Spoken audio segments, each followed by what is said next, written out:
आज हम आपको लिए चलते हैं डिग्गी कल्याण जी।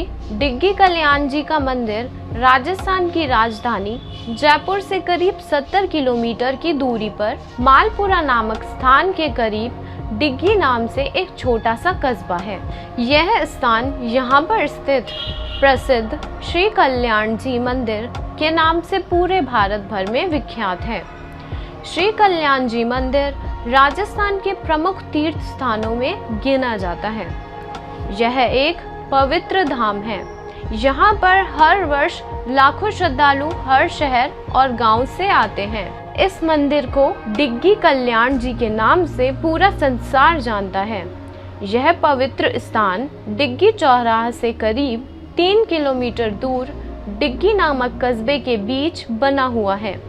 श्री कल्याण जी आज लाखों भक्तों की श्रद्धा और भक्ति का संगम कई सालों से बना हुआ है। यहाँ पर राजस्थान सहित दिल्ली, हरियाणा, गुजरात सहित अन्य राज्यों से व जयपुर व टोंक जिले के कोने कोने से लाखों श्रद्धालु आते हैं और सुख समृद्धि के लिए डिग्गी कल्याण जी के दर्शन करते हैं, जिससे उनकी मनोकामनाएं पूर्ण होती है। यहाँ वैशाख पूर्णिमा, श्रावण एकादशी, अमावस्या और जल झूलनी एकादशी पर मेले का आयोजन होता है और यहाँ पर दूर दूर से कई जिलों से पैदल यात्राएं आती है। इस यात्रा में चाहे कितनी भी वर्षा क्यों ना हो, सभी भक्तगण इन यात्राओं में भाग लेते हैं। इस यात्रा के अंदर भक्तगण झंडा लेकर भी चलते हैं और साथ में ही रथ में सवार कल्याण जी की प्रतिमा यात्रा के अंदर सभी भक्तगणों के लिए जगह जगह पर भंडारे भी लगाए जाते हैं, जिससे पैदल यात्रियों को अच्छा भोजन मिल सके। यात्रा के अंदर सभी भक्तगण श्रद्धा और विश्वास के साथ चलते हैं। यह यात्रा बाजे गाजे के साथ चलती है। यात्रीगण इस यात्रा में नाचते कूदते मनोरंजन करते जाते हैं। आप भी आनंद लीजिए इस यात्रा का।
डिग्गी कल्याण जी धाम के मुख्य मंदिर में प्रतिष्ठित प्रतिमा चतुर्भुज की विष्णु प्रतिमा है, लेकिन श्रद्धालुगण प्रतिमा में अपनी मान्यताओं के अनुसार अनेक देवताओं के रूप का दर्शन करते हैं।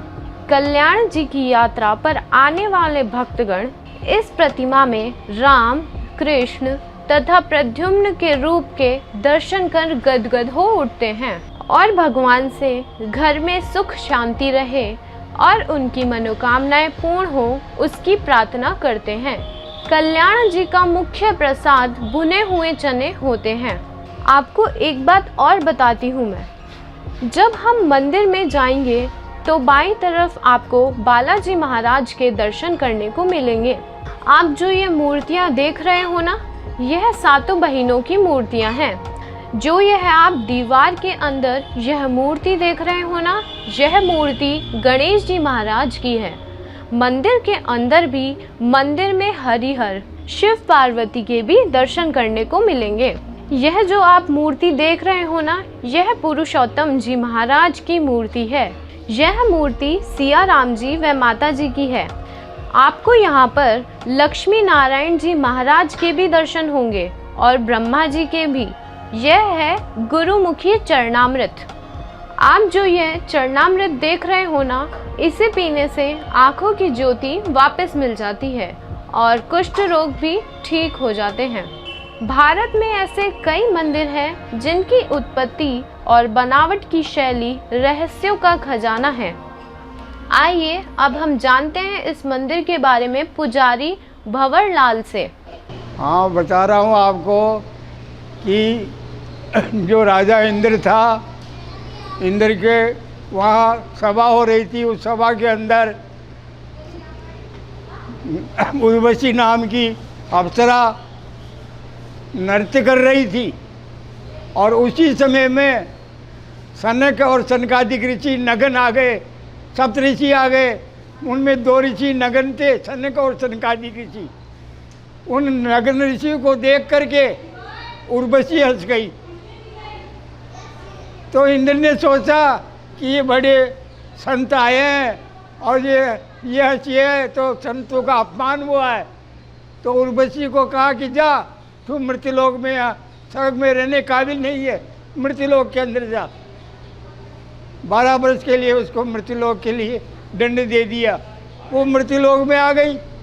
अब मृत्युलोक में यहाँ पास में गांव तो चांदसिन बोलते हैं, मगर पर्वत का नाम है चंद्रगिरी।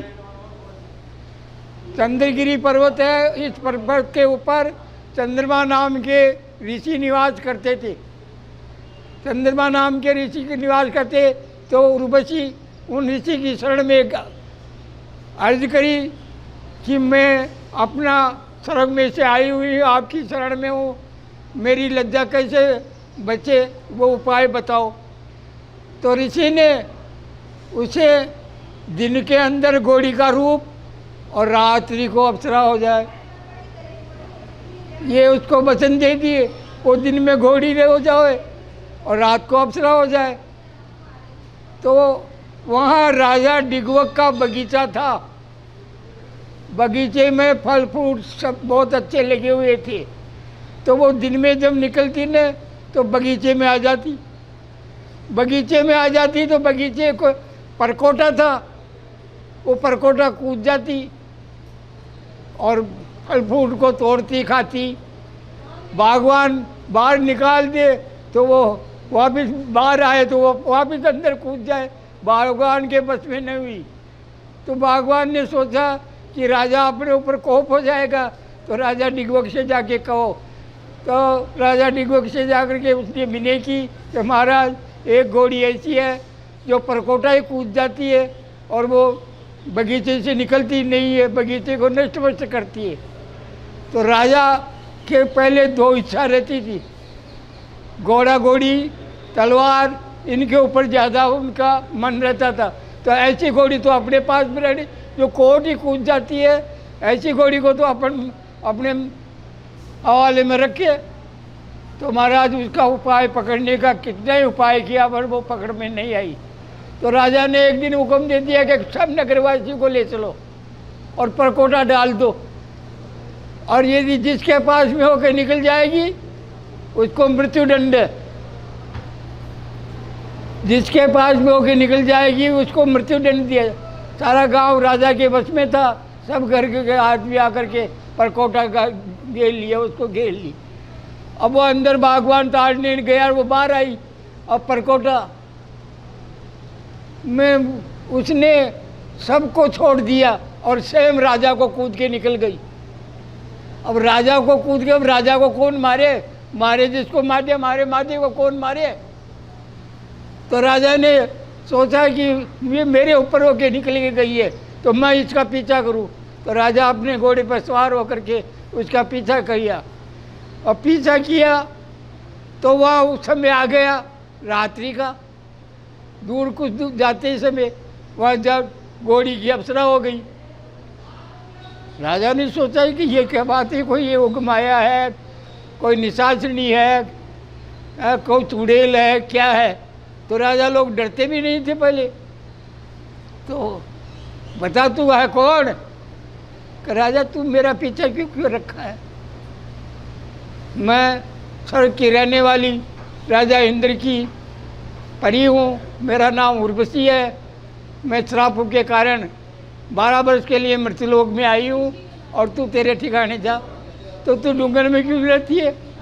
महलों में चल मेरे में। राजा डिगवग तू ये वचन दे कि इंद्र भी यदि लेने के लिए आ जाए तो तेरे में इतनी ताकत है क्या जो तू मुझे रख लेगा? राजा ने महाराज, क्योंकि स्त्री की माया, स्त्री के नेत्र ऐसे ही होते हैं, राजा मोह के अंदर फंस करके और उसको वचन दे दिया कि यदि इंद्र भी आएगा तो मैं उससे युद्ध करूंगा, मगर तेरे को इंद्र के पास नहीं जाने दूंगा। वचन हो गए। यहाँ महाराज राजा डिगवग के यहाँ हो नृत्य गान करने लग गई। एक संयोग ऐसा हुआ कि नारद जी महाराज आ गए। उर्वशी को नाचती कूदती देख के राजा के दरबार में और जाकर के इंद्र को खबर दे दी कि राजा, जो तेरी अप्सरा है वो एक मृत्युलोक के राजा के पास में नाच गान कर रही है। अच्छा कहा। तो उसने दूत भेजा कि भाई अप्सरा को छोड़ दे।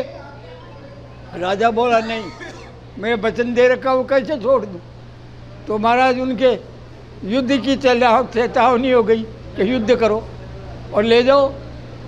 अब युद्ध के अंदर जब सेना आ गई, इधर डिगवग युद्ध के लिए तैयार हो गया, तो भगवान की आकाशवाणी होती है कि देनानी मत करो, धर्म युद्ध करो। अपने शस्त्रों को, अपनी गदाओं को आकाश में फेंक दो। जिसकी गदा टूट जाएगी उसकी हार हो जाएगी, और जिसकी गदा सही रहेगी वो जीत जाएगा। तो महाराज दोनों ने आकाशवाणी की आवाज़ सुन करके अपने आकाश में गदा फेंक दी। गदा फेंकते ही इंद्र कपटी था, छली था, इंद्र तो बदमाश, उसने वज्र डाल दिया। राजा डिगवग की गदा के ऊपर वज्र डाल दिया। वज्र डालते ही राजा डिगवग की गदा टूट गई। राजा डिगवग हार गया और उर्वशी को ले जाने के लिए तैयार हुआ। तो उर्वशी श्राप देती है राजा को कि जा, तू वचनबद्ध हुआ है, मैं जा रहा हूँ इंद्र के साथ में, इसलिए तुझे अब मैं श्राप देती हूँ कि तेरे कोढ़ हो जाए। राजा के कोढ़ हो गया। कोढ़ होने के कारण से राजा ने वहीं डूंगर के ऊपर, चंद्रगिरी पर्वत के ऊपर अपना महल बनाया। मक्खी माछी की वजह से भाई वहाँ नहीं खाएगी। चंद्रमा नाम की ऋषि के पास में गया, शरण गया और विनय करी कि महाराज मेरा कष्ट किस तरह से दूर हो। तो चंद्रमा नाम के ऋषि बोलते हैं कि तू जा समुद्र में, पश्चिमी समुद्र में जा कर के और वहाँ विनय करना, वहाँ से मूर्ति बह करके आएगी, वही तेरा कल्याण करेगी। राजा समुद्र के किनारे गया। जल्दी भगवान संतुष्ट हो गए और भगवान और भी बहुत भक्ति सेवा कर रहे थे, भजन कर रहे थे, सबको दर्शन दिए। राजा ने मूर्ति के चरण को चरणामत लेकर के सारा शरीर के लगाया, सब कोढ़ दूर हो गया। मांग राजा वरदान। भगवान बोलते हैं कि मैं क्या वरदान मांगूं? भगवान यही वरदान चाहता हूँ कि मैं आज समुद्र के पास में आ गया आपकी विनय करने के लिए, पर मेरी प्रजा, राजा का एक धर्म है कि प्रजा पुत्र के समान होती है, राजा पिता के समान होता है, इसलिए आप मेरे नगर में चल करके और मेरी प्रजा का भी दुख दूर करो। भगवान ने वचन दे दिया कि हम तेरे नगर में चलेंगे। वहाँ और भी थे कि माने भी तुम्हारी। तो भगवान ने ये कहा कि भाई जो रथ के बिना घोड़े के रथ के ऊपर जो खींच के ले जाएगा उसके साथ भी मैं चलूँगा। तो सब जितने भी और भक्त थे, किसी से वो रथ नहीं डिगा। स्वयं भगवान ने गरुड़ रथ, स्वयं गरुड़ आकर के विराज गया उस रथ के ऊपर, और गरुड़ भगवान खींच करके रथ को यहाँ लाया, जो यहाँ पास में पीनगढ़ बोलते हैं, जो राजा का स्थान था, गढ़ था। अब उसको वहाँ पीहनी, वहाँ खाल भी बोलते हैं आजकल। वहाँ आकर के रथ की पीहनी टूट गई। भगवान वो के आप महलों में चलोगे नहीं, फिर ये 16 खंबे और ये शिखरबंद रातों रात के अंदर विश्वकर्मा ने बनाया। फिर हमारे बुजुर्ग टीकम जी महाराज, नरहर जी महाराज, इस वंश के जो प्रहलाद दास जी, ये वंश के पुराने हैं, उनमें से यह ला करके और भगवान स्थापना करी। राजा का बोल किया, मैं किसी का कब्जा नहीं है, तेरी मेरी सेवा नहीं चाहिए। तो यहाँ यज्ञ हुआ, सब कुछ हुआ और राजा को वचन दिया कि जो मेरे यहाँ आएगा, अंधे को आँख, कोढ़ियों का कलंक दूर होगा, अन्न वाले को धन मिलेगा, निर्धन को धन, बांझड़ी को बेटा, सब मनोकामना पूर्ण होगी।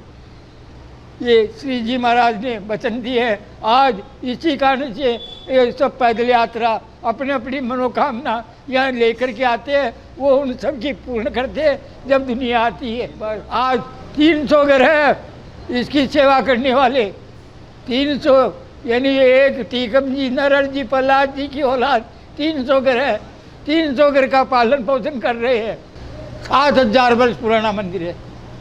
और ऐसे समझो ने तो मूर्ति राजा बलि के पहले की है। बलि के पहले क्या मतलब कि त्रेता द्वापर भी बाद में आया, बलि का अवतार पहले ही हो गया, जो कि 52 भगवान बन करके और राजा बलि के पास में याचना करने गए थे, 3 पैंट धरती मांगी। तो ये अजाचक है, भगवान अजाचक है।